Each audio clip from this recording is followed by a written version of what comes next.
Her poems and critical work have appeared in Poetry Magazine, the New York Times, American Poet, the American Reader, the Kenyon Review, and BOM, among many others.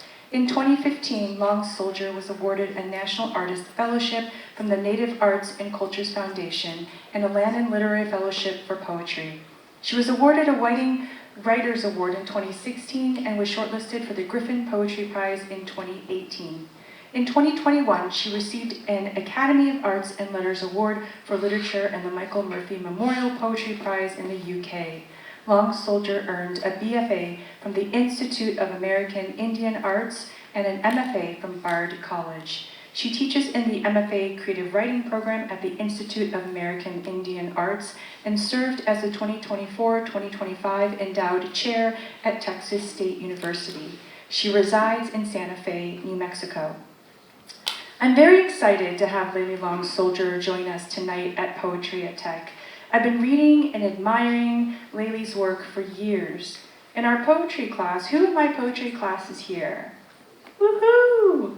Nice. So this is about you, just so you know. We've had the pleasure and gift of reading Whereas, and I found my students' written responses to the book to be moving and smart. They noticed so many interesting things about Layli's work, such as formal invention as a form of resistance, defiantly unique diction, expression of grief, pain, and rage through direct language, cyclic closed-loop poems that didn't have a concrete starting point, a waterfall-like feeling and a cascading of emotions and imagery due to an absence of punctuation in some of the poems, and more. Their language to name what the poems were doing was elevated, as if the poems inspired their own language, as if they were passing a basket of words and insight about the poems around the room. We spent some time last week reading Layli's poem, Obligations 2, as part of a concrete poem or shape poem writing module. What struck me while reading this poem with my students was how pliant this poem is. We called it a choose-your-own-adventure poem because of the way it appears on the page in its diamond shape with a lot of open spacing between a word or pairs of words, allowing us to read the poem in so many different ways. It was a miraculous exercise of multiplicity, possibility, and generosity. Layli's poems always remind me of what language can do, how it can resist through its presence and purposeful absence. And this week, reading Whereas, I was struck at how groundbreaking this book was and continues to be. I tried to explain to my students just how fortunate we are to have Layli Long Soldier here tonight, and I think they knew this just by reading the poems. Without further ado, please welcome Layli Long Soldier to the stage.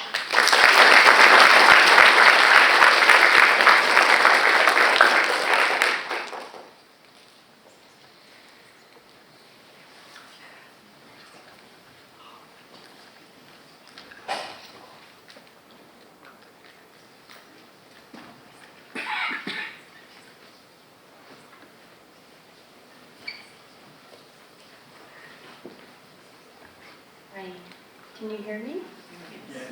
Yes.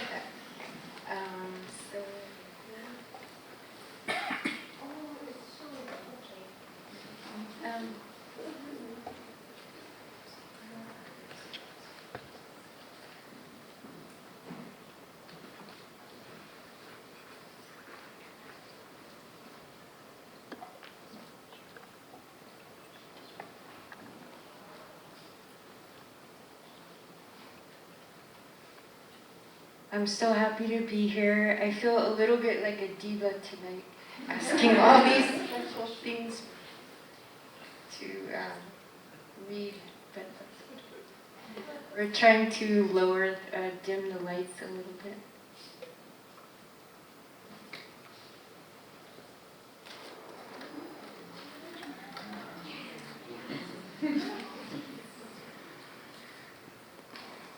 What do you think, T? That's good, eh? Yes? Okay. Well, it's so nice to be here, and thank you so much, Victoria and Travis. Thank you for inviting me. And it's so nice to meet you. So here we go. I hope maybe you guys can see the screen. I don't know. Okay, awesome. I'm going to read some poems from my forthcoming book titled We. It should be out in 28. What is wrong with me? I almost said 2018. It should be out in October. My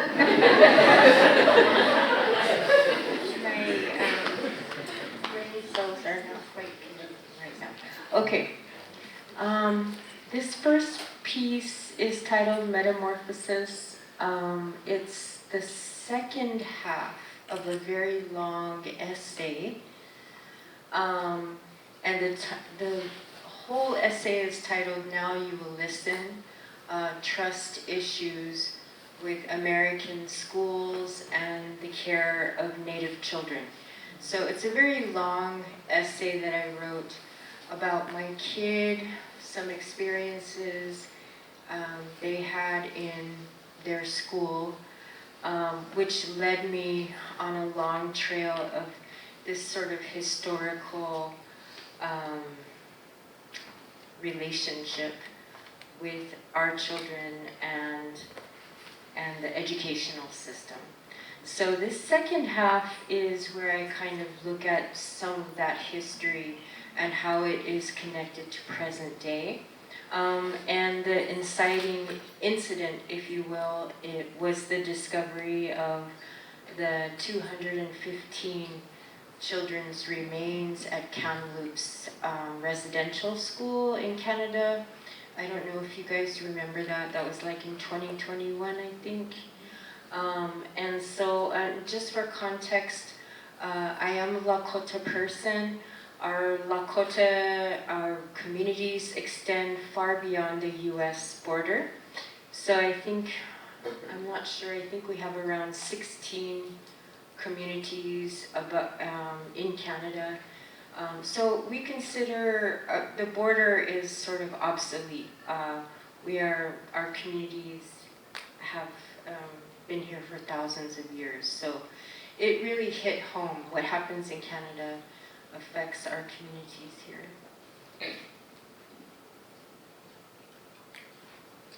Okay, this is so strange. Why is it going off the page like that? Isn't that strange? Let's see if we can fix it.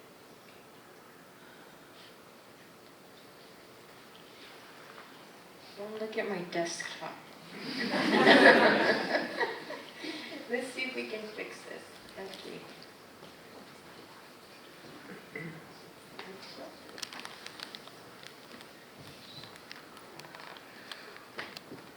That's a little better. Okay. Hopefully I can read this now. It's going to be slow.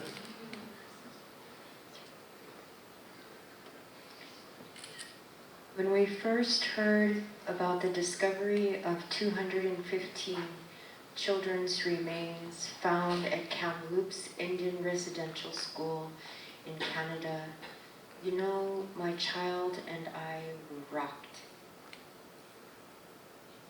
Our faces flattened into paper maps, pockmarked by countless X's. All those child internment schools and our little ancestors.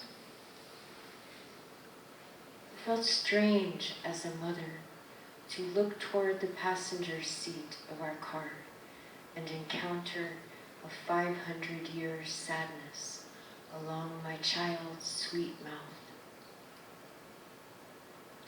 All of us, our relatives, native friends, and colleagues were shaken and rocked, shaken and rocked.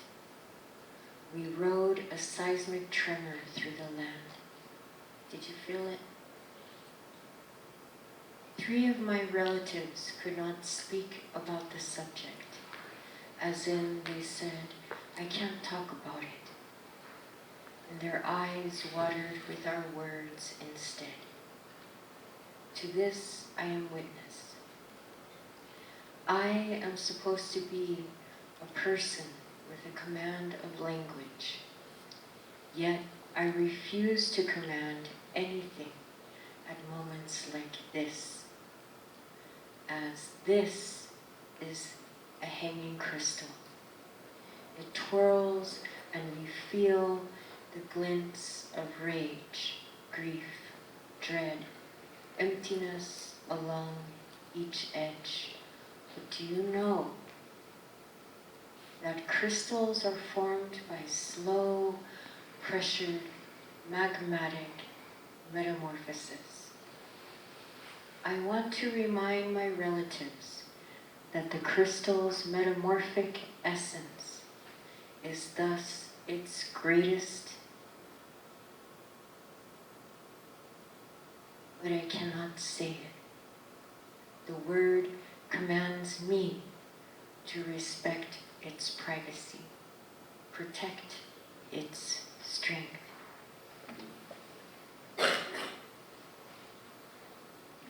What can I write anyway? What words have any? When a Milky Way of accounts have already been spoken, written, and prayed.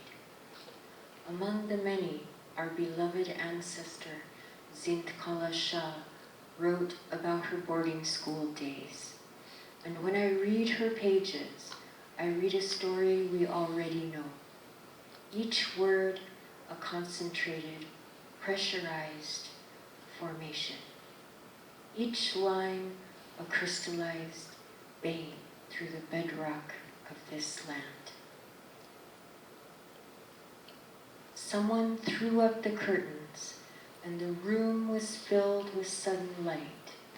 What caused them to stoop and look under the bed, I do not know. I remember being dragged out, though. I remembered being dragged out, though I resisted by kicking and scratching wildly. In spite of myself, I was carried downstairs and tied fast in a chair. I cried aloud, shaking my head, all the while until I felt the cold blades of the scissors against my neck and heard them gnaw off one of my thick braids. Then I lost my spirit. I don't know if you're familiar with Zint Kala Shah, but she's a beautiful writer. Her English name is Gertrude Bonnen, so she's one of the first Dakota women writers that I would consider a kind of literary ancestor of mine. So this is from one of her stories. Suddenly, my child and I together, all that of our feelings, what could we do but make? We began to move our hands. Why? I don't know. We began to braid. Why? It is a mystery, except we had to.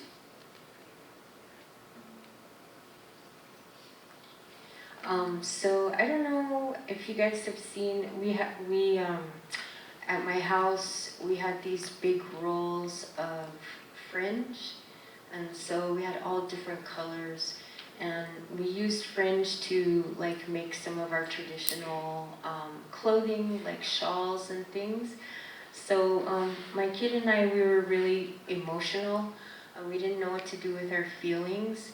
So we just started cutting long strands of this fringe, and we started braiding it in honor of all those children who lost their braids. And it was just an exercise that helped us, as they say, move your hands when you're feeling troubled, you know?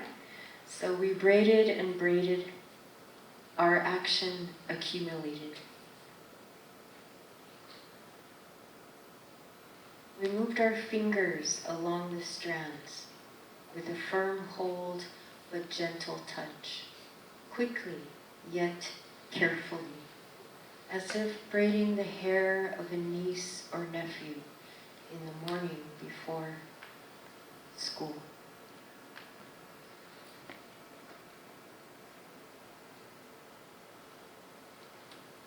So these are actually, they're very tiny, and even though they're so tiny, they actually took quite a long time, each one of them. But it was good. The time helped us sort of think and process how we feel, I suppose. We kept braiding until 215.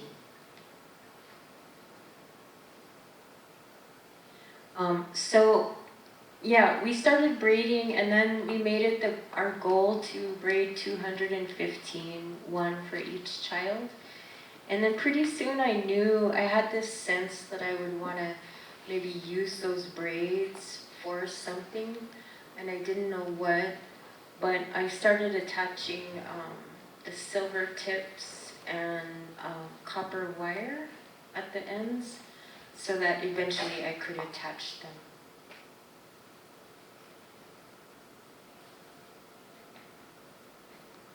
Then the braids asked for a form to hold them.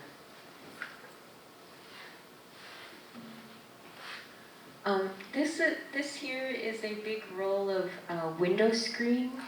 So I don't know if any of you work visually or do sculpture or anything, but I highly recommend window screen. It's super fun. It's very pliable, and you can just tack it here and there and it holds shape. So I've been using that material for many years now.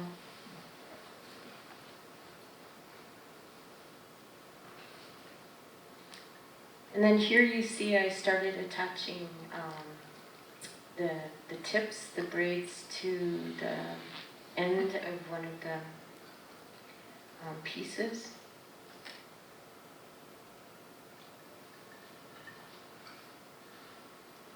And there you see it's starting to take shape a little.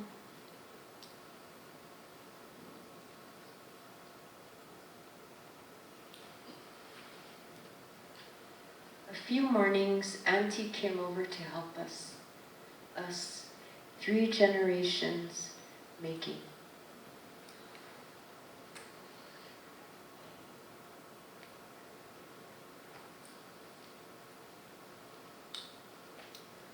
Our words were unnecessary.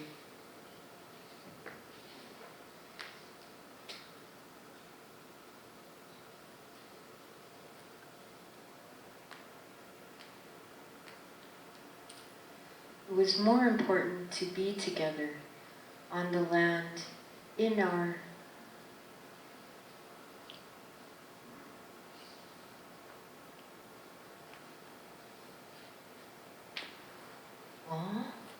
wait a minute, you guys. 1 second. I need your patience. 1 second.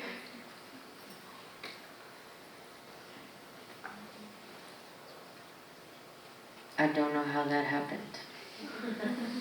Let's see if those slides got you. Don't worry, I will not let you down. Hold on. Hold on. Let's see. We've lived through so many things. We can handle this, right?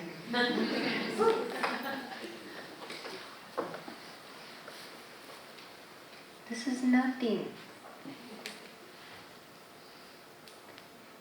Here we go.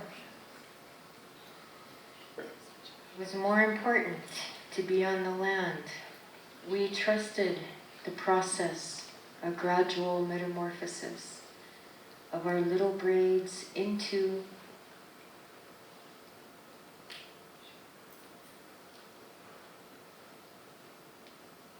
do you see it?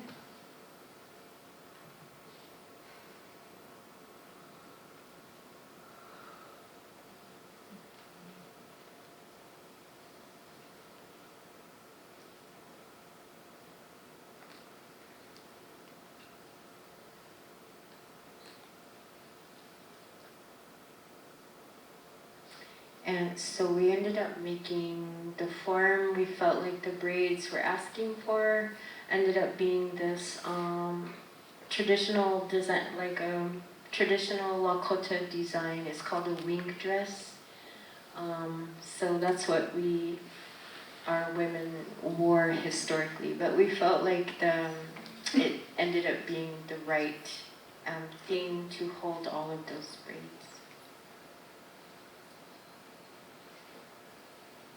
We trusted because we listened.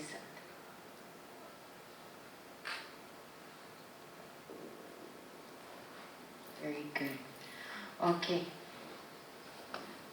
How many minutes do I have left? Are we almost done? How about if I heard Victoria mention obligations too.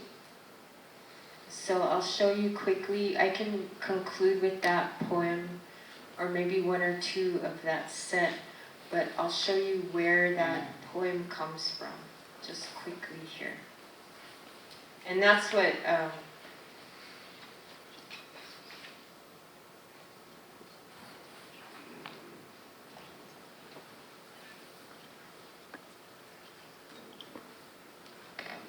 you saw here.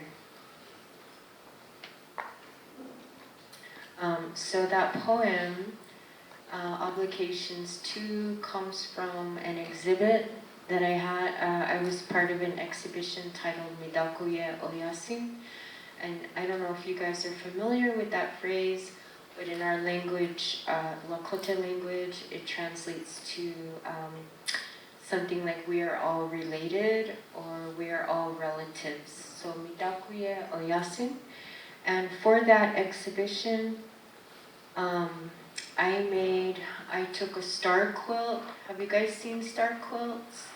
Okay, so you'll see those a lot in the northern plains among Lakota, Dakota, Nakota people.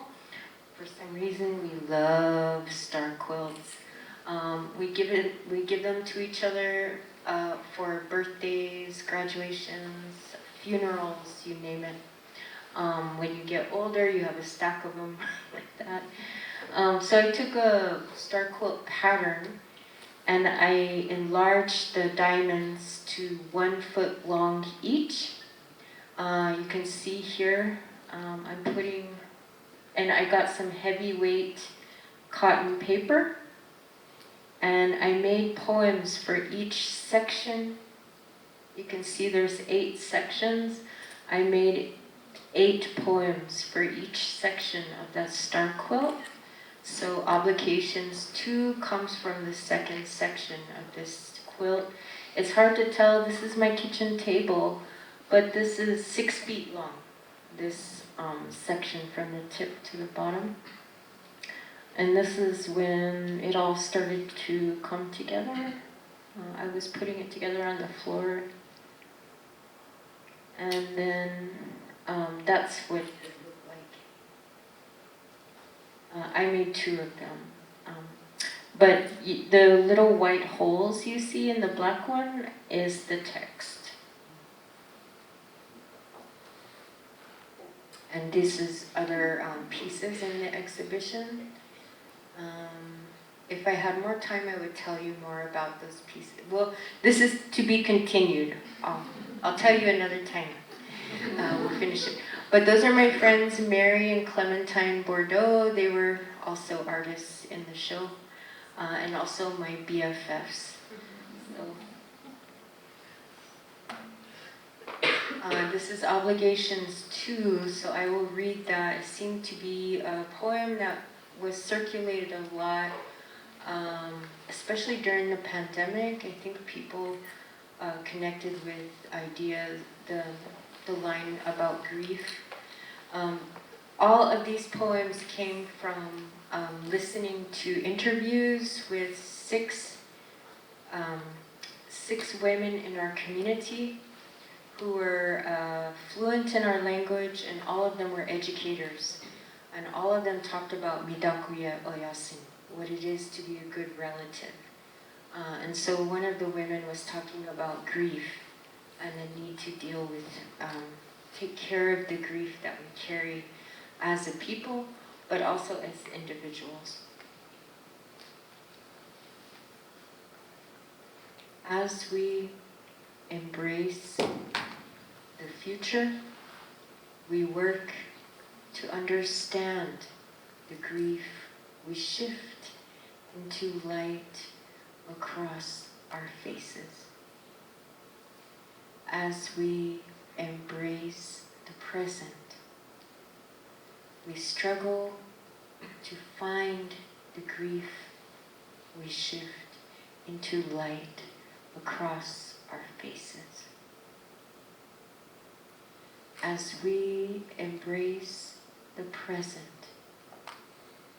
we struggle to unbraid the grief. We wield into light across our faces. As we resist the present, we begin to unbraid the grief. We wield into light across our faces. As we resist the past, we fail to accept the grief. We wield as ash across our faces. As we resist the past, we fail to question the grief. We bury as ash across our faces. Wapila, thank you so much.